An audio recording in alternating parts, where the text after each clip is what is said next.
మీరు చెప్తే హరీష్ని వదిలేస్తారట. ఇప్పుడు వాడి ప్రాణాలు మీ చేతుల్లో ఉన్నాయి. ఒక్కసారి మాట్లాడొదినా, మీకు దండం పెడతాను. నా కొడుకుని కాపాడండి వదినా, కాపాడండి. నువ్వొకసారి ఆ ఎస్ఐతో మాట్లాడి నా కొడుకుని కాపాడొదినా, నా కొడుకుని కాపాడు.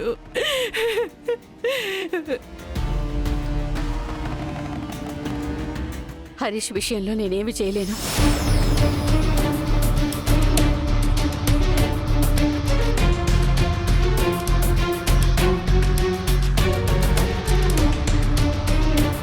దయచేసి ఇక్కడి నుంచి వెళ్ళిపోండి.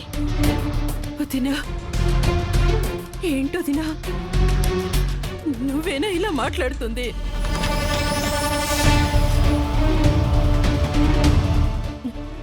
సరే, ఒప్పుకుంటాను వదినా. హరీష్ని అల్లుడుగా కాకపోయినా ఒక తల్లి మనసుతో ఆలోచించు వదినా. నువ్వు వాడిని విడిపిస్తే నెక్స్ట్ వాడి ప్లేస్ లో లోపలికి వెళ్ళేది ఎవరో తెలుసా? మన సిద్ధుయే.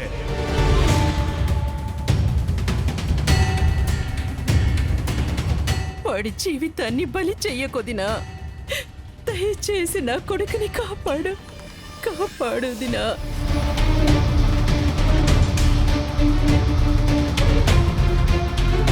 కన్న బిడ్డ కంట్లో నలుచు పడితేనే మన మనసు విలవిల్లాడిపోతుంది. అలాంటిది నెత్తురొచ్చేలా చావ కొడుతున్నారు. నా కొడుకుని కాపాడు వదినా, నీకు చేతులెత్తి మొక్కుతాను. నా బిడ్డని కాపాడు, కాపాడు వదినా.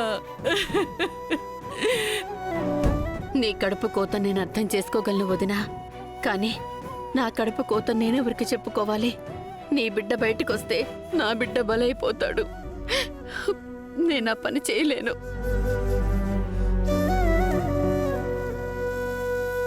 నా బిడ్డ ప్రాణాలు కాపాడు వదినా, నా బిడ్డ ప్రాణాలు కాపాడు. అన్నయ్య గారు, మీరైనా చెప్పండి అన్నయ్య, నా బిడ్డని కాపాడమని. ఆ ఎస్ఐ చంపేసేలా ఉన్నాడు.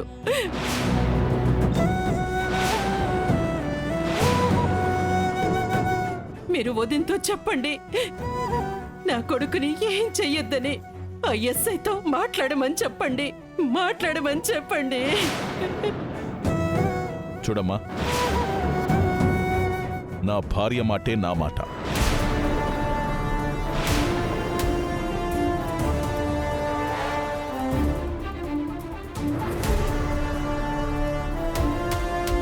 ఇక నువ్వు వెళ్ళు.